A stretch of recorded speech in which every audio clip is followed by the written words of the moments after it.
খেতে খেতে আবার গরুর মতো পাতাটা চিবিয়ে ফেলিস না। যা ভালো খেতে হয়েছে না রে শঙ্কর। শঙ্কর, তোর কি মজা বলতো, বাড়িতে একটা বউ আছে, এত ভালো মাখা সন্দেশ বানিয়ে দেয়। কি ওই পুটকে পাকামে আমার কেউ হয় না। কেউ যদি নাই হয় এত ভালো সন্দেশ বানিয়ে দেবে কেন? পাকা বলে সবাই বলবে বা শুধু বেশ হয়েছে, বাহাদুরি নেবে বলে এগুলো করে ও। আর তোরা যে সন্দেশের এত প্রশংসা করছিস, কি এমন ভালো হয়েছে? চিনিবাসকুড়ের বানানো সন্দেশের থেকেও সদুর বানানো সন্দেশ খুব ভালো হয়েছে। থাম তোরা, ভালো না ছাই, তোরা ভালো সন্দেশ খাসিনি। দেখ শঙ্কর, ভালো হোক বা মন্দ হোক, শুধু কিন্তু ওর কথা রেখেছে। তুই পারবি তো তোর কথা রাখতে? কিভাবে জিতবো আমরা? এক উঠোন লোকের সামনে আর যা বেজ্জতি হলো। কি আর করবো বল, নেতাজির জন্মদিনটা পেটে আসছিল, মুখে আসছিল না। কিন্তু এই বাধা টপকানোর একটা বুদ্ধি আমার মাথায় আছে। মাস্টারমশাই যে প্রশ্ন উত্তরগুলো লিখিয়ে দিয়ে গেছিল, সেগুলো আমরা চিরকুটে লিখব। আর যখন যে প্রশ্নটা আসবে, চিরকুট বের করে আমরা উত্তর বলবো। তারপর আমিও দেখি খেজুর ডি করে যেতে আমাদের থেকে। আরিস বাগ শঙ্কর, তোর মাথায় তো হেভি বুদ্ধি। আজ থেকে আমরা লেখাপড়াতে সময় নষ্ট করব না, টুকলিতে সময় দেবো, তাতেই আমাদের লাভ আছে। শোন, এগুলো না বাড়িতে করা যাবে না, ওই পাকা মেয়ে আমাদের সব সময় নজরে রাখবে। তোরা বস, আমি খাতার কলমটা নিয়ে আসছি।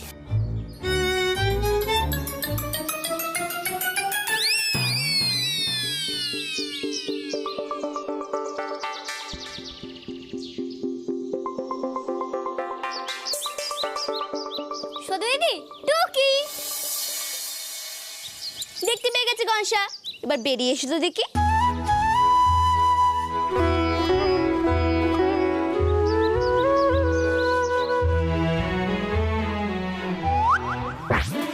এই কে রে?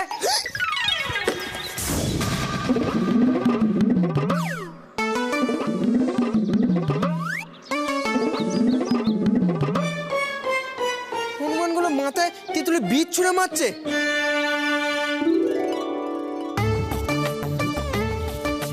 দিদি ছোদ্দা নিচে ঘোরাঘুরি করছে। একই মাথায় এত চাপ।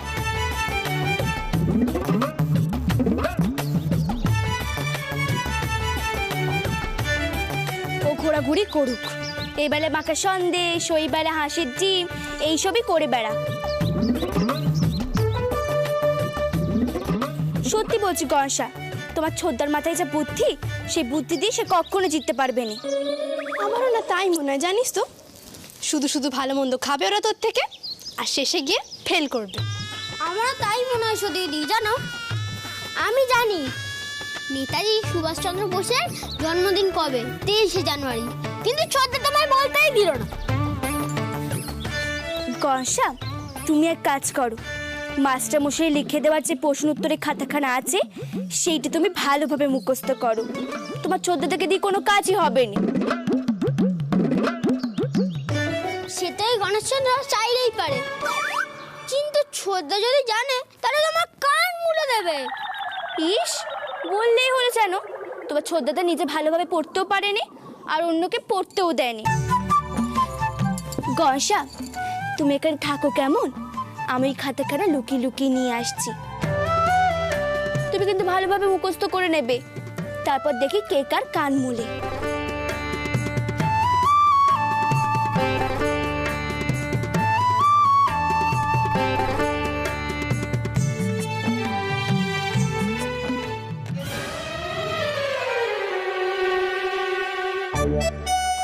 গনসাকে দিয়ে কাজ করে সারতে হবে, পথে ছেলেটা দিন দিন বিচ্ছিরি ছেলে হয়ে যাচ্ছে।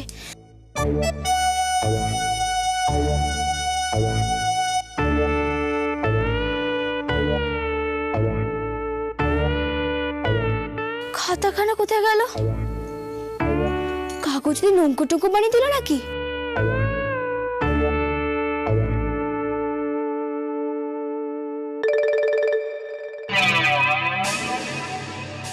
এই, আমার ঘরে কি করছিস? এগুলো ঘেটেছিস কেন?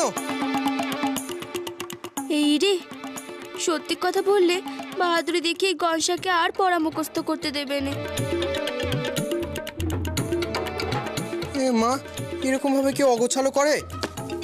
এই তো সবেতে পাকামি করা চাই না রে, সত্যি করে বল কেন ঘাটছিলিস?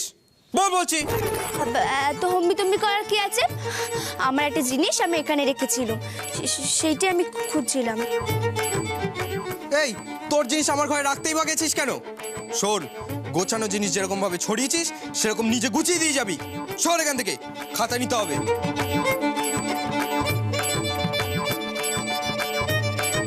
পরামর্শ করতে হবে।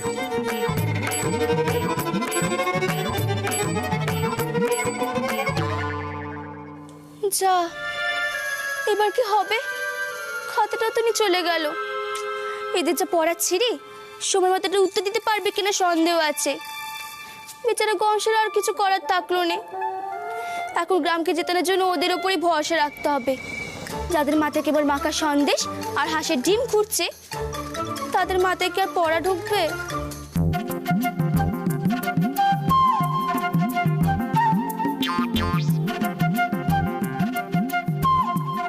শোন, উত্তর মনে রাখার কোনো দরকার নেই, শুধু মনে রাখবি কোন উত্তর কোথায় লুকোনো আছে। হ্যাঁ, সে আবার কি শঙ্কর? এই ধরে নে, একটা চিরকুট কানের পাশে আর একটা পায়ের ভাঁজে। সর্দার, এর থেকে উত্তর মনে রাখা সহজ। এত উত্তর কোনটা কোথায় রাখবো সেসব মনে থাকবে। তার উপায় আছে। বল কি? এই ধরে নে একটা প্রশ্ন, 1911 সালে মোহনবাগানে একজন খেলোয়াড়ের নাম বলো। বল কে? কে? গোষ্ঠপাল। এবার বল ফুটবল কি দিয়ে খেলা হয়? পা দিয়ে। তাহলে উত্তর কোথায় থাকবে? কোথায়? পায়। এবার একটা সুতো দিয়ে পায়ে নুপুরের মতো করে সেটা বেঁধে রাখবো, আর সেটা পায়জামা দিয়ে ঢাকা থাকবে। শঙ্কর, তোর তো হেভি বুদ্ধি। সেটাই তো দাদু আর ওই শুধু বুঝতে চায় না। আমার নাম শঙ্কর সর্দার। দরকার হলে একটা পইতে আর নামাবলি গায়ে জড়িয়ে যাব। নামা বলি, সে দিয়ে কি হবে? আরে নামাবলি তো নামে, আসলে উত্তরা বলি। তোরা বলি? খোপে খোপে উত্তর লেখা থাকবে। ও, তারপর গোটা বেড়া চাপা আর ওই পাকা মেয়ে দেখবে এই শঙ্কর সর্দারের এলেম। শঙ্কর আর কি করতে পারে? এই যদি খেজুরটির সাথে বেড়া চাপার তরবারি খেলা হতো তাহলে দেখতে আমি একাই গ্রামকে জিতিয়ে দিতাম। হ্যাঁ, একবার কি হয়েছিল জানো? শোনো, আমি চন্দ্রগুপ্তের ভূমিকায় তরোয়াল নিয়ে সবে মঞ্চে উঠেছি। আসল তরল বদ্দা? আসল না তো কি নকল? হ্যাঁ, তুই জানিস আমি একবার ইংরেজ ছেড়েছিলাম আসল বন্দুক নিয়ে। চুপ, শোন আমার কথা কি বলছি। হ্যাঁ, কি বলছিলাম? হ্যাঁ, চন্দ্রগুপ্তের ভূমিকায় আমি বীর দর্পে হাতে তরোয়াল নিয়ে মঞ্চে উঠে সবে এগোবো, এমন সময় একজন শেঠ দর্শকের তরফ থেকে উঠে এলো মঞ্চে। তিনি তো আমার অভিনয়ে আপ্লুত হয়ে সে আমায় নগদ 1 টাকা উপহার দিলেন।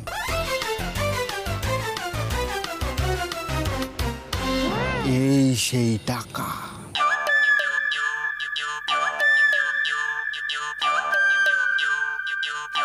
আর উপহার দিলেন তো দিলেন, একেবারে পিন দিয়ে বুকে সেঁটে দিলেন। এবার ভেবে দেখো, চন্দ্রগুপ্ত টাকা বুকে নিয়ে নাকি যুদ্ধ করছে, আরে আমি তো তাও চালিয়ে যাচ্ছিলুম। কিন্তু তারপরে আরো টাকার উপহার এলো, আরো টাকা, আরো টাকা, এত টাকা যে মঞ্চের পর্দা নামিয়ে দিতে হলো, নইলে আর একটু হলেই আমি ওই টাকার সমাধি হয়ে যাচ্ছিলাম। এই টাকাটা সেদিন থেকে আপনার সাথে ছিল বদ্দাদা? হ্যাঁ, দর্শকই তো ভগবান, তাই টাকাটা রেখে দিয়েছিল। এই সেই টাকা যাতে পিন মারা হয়েছিল।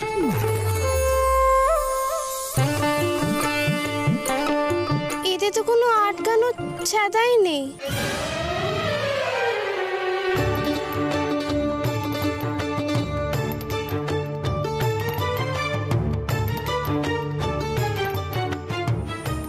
বাঁধা তো আমার বুকে ফুলি।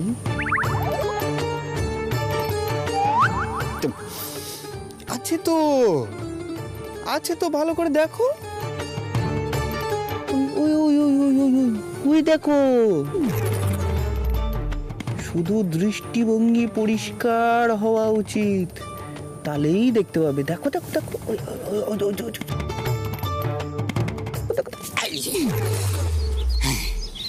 চলো তোমাদের গ্রাম ঘুরিয়ে দেখাই।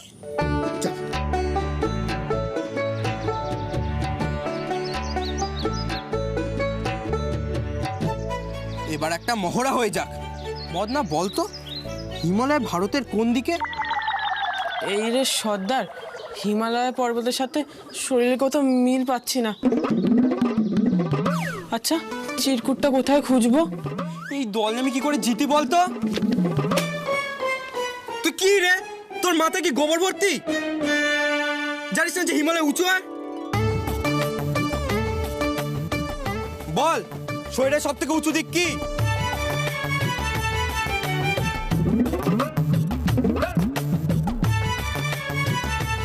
ঘাড়। ঘরের পিছনটা দেখ, ওখানে আটা দিয়ে সাটা আছে। চুলকানির ভঙ্গিমা করে উত্তরটা দেখে বল।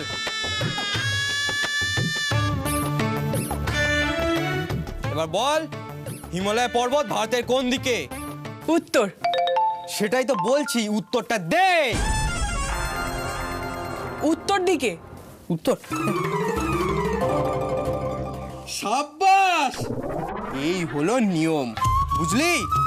শঙ্কর, তুই তো গুরুদেব। সামনে সত্যনারায়ণ পুজোতে তোকে এক বাটি সিন্নি দেব। এই চুপ কর, পড়তে বস, সদুরা আসছে। ওদের কিন্তু বুঝতে দেওয়া যাবে না যে আমাদের কায়দাটা।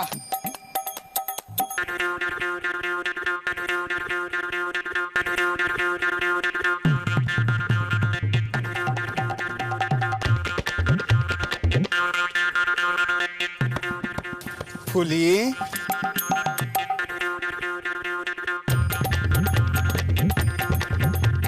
তোমায় মানায়।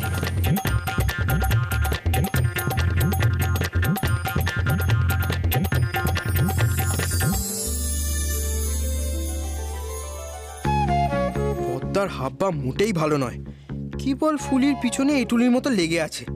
এর কিছু একটা ভিত করতেই হবে।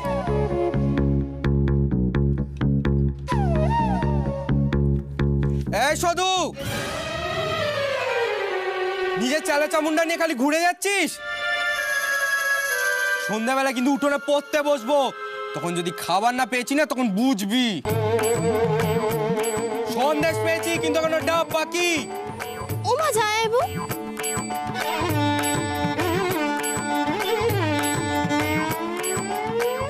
সন্ধেবেলা কি কেউ ডাব খায়? না, খায় না তো, আমিও খাবো না। নারকেল খাবো, শুধু নারকেল নাড়ু চাই। ছোটা, নারকেল নাড়ু খেলেই পড়া হবে তো? চুপ কর, বেশি কথা। আমার না খেলে পড়া হয় না। ভাই শঙ্কর, এত নারকেল নাড়ু খেলে মাথাটাই তো নারকেলের মতো শক্ত হয়ে যাবে, পড়া ঢুকবে না।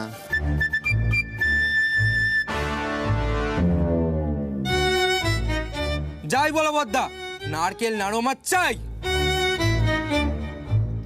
শুধু খুব ভালো নাড়ু। চুপ কর ফুলি, অত নারকেল নাড়ু কোথায় পাবো আমরা? ফুলি, শুধু তোমরা চলে এসো। আমি যখন তোমাদের পাশে আছি, তোমাদের কোনো চিন্তা নেই। কঞ্চা, চল আমার সঙ্গে হাঁটি যাবি, নারকেল আর গুড় কিনে আনবো। চল, এসো এসো, তোমরা এসো, আয় আয়। দেখলি,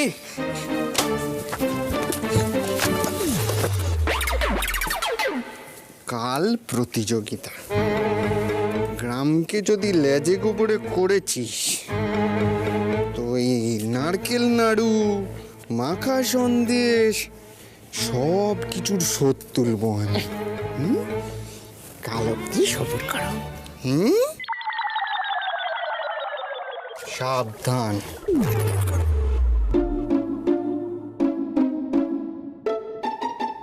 এই বেলা তো খেয়ে নি, কালকের কথা কাল দেখা যাবে।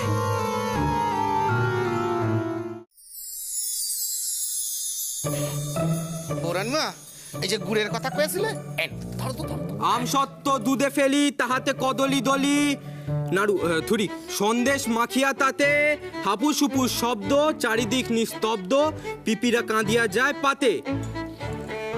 নবাব পুত্রটা ছড়াতেও ওই আমসত্ত্ব সন্দেশ কলা এইসব ঢোকাচ্ছে। উফ, এর যে কি হবে কে জানে, মাথার মধ্যে শুধু খাওয়াই ঘুরছে। আম সত্য দুধে ফেলি তাহাতে কদলি দলি সন্দেশ এটা তো ছোটদের ছড়া, তোমাকে তো বড়দের কবিতা বলতে হবে। বেশি পাকামি না, বেশি কথা বলে না তাল গাছে বসিয়ে দিয়ে আসবো। আম সত্য দুধে ফেলি তাহাতে কদলি দলি সন্দেশ মাখিয়া তাতে হাপুস হুপুস।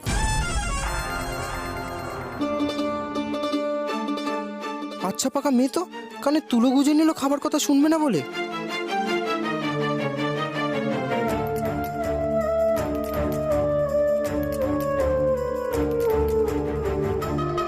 ভাগ্যিস ঠাকুরদা সব দেখেনি, দেখলে আমাকেই ধরে পেঁদাত, বলতো এইসব বেতো ঘোড়া দিয়ে কখনো রেস জেতা যায়। সত্যি এর থেকে সদুটাকে শিখিয়ে পড়ে নিলে কাজে দিত। মনে হয় না এরা কিছু করতে পারবে বলে। বোম কালি!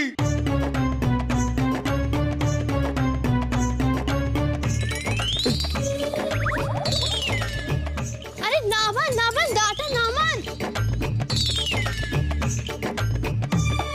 আপনি কি আগে কখনো নারকেল ছাড়াননি?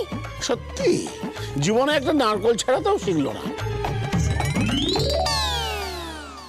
ওর বয়সে আমি দাঁত দিয়ে চুলে নারকল ছাড়াতাম। কি দেখছিস? ইয়ে, আপনার কি কুমিরের দাঁত? চুপ! অত বাঘা অবতার এক একটা। একজন কুমিরের দাঁত দেখছে, একজন নারকল ছাড়াতে গিয়ে শিবকালী সবার নাম নিচ্ছে। দাদু, আমি হলাম শিল্পী মানুষ। এই গান বাজনা অভিনয় সাধনা করতে গিয়ে এই সব কিছুর জন্য আমি সময় করে উঠতে পারিনি। কিন্তু আজ এই শিল্পীর হাতে নারকেল উঠেছে শুধু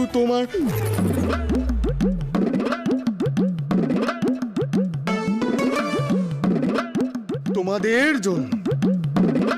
শুধু কথা না রাখতে পারলে আমরা তো সবাই কষ্ট পাবো। তাই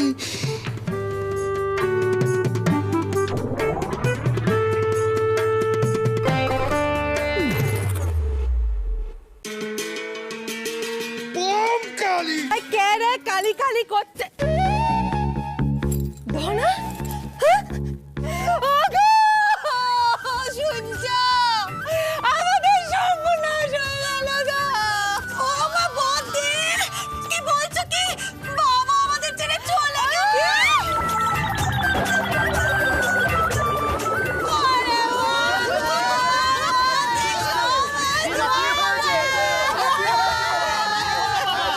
না, এখনো মরিনি। আর মরলেও তোমাদের রেহাই নেই। ভূত হয়ে তোমাদের ঘাড়ে চেপে এই বাড়িময় ঘুরে বেড়াবে। আর এই যে বড় বৌমা, এমন কান্না কেঁদো না যে গায়ের লোক বাড়িতে এসে হবিষ্যি দিয়ে যায়। আমি কি করবো বাবা? আমার কি দোষ বলুন তো? আপনি বা কিরকম বসে বসে দেখছেন? এদিকে এদিকে দেখুন দেখুন, আমার ছেলেটার হাতে একেবারে ফুসকা পড়া জোগাড়। তোমার ধনা মোমের পুতুল নয় বৌমা। গায়ের জন্য শঙ্কররা এত কিছু করছে, ধনারও তো কিছু একটা করা কর্তব্য নাকি? দাদু, আমার কর্তব্য আমি খুব ভালো করে বুঝি দাদু, তাই তো এসব করছি। মা, মা জননী আমার, তুমি চিন্তা করো না মা। তোমার তোমার ধনে কি ফেল না?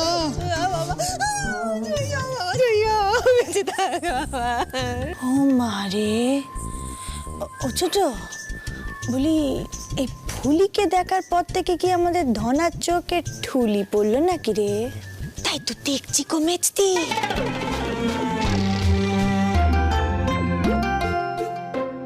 এই ফুলিকে নিয়ে বদ্দার আদিক্ষেতা আমার একেবারেই পছন্দ হচ্ছে না। ফুলিকে সাবধান করতে হবে।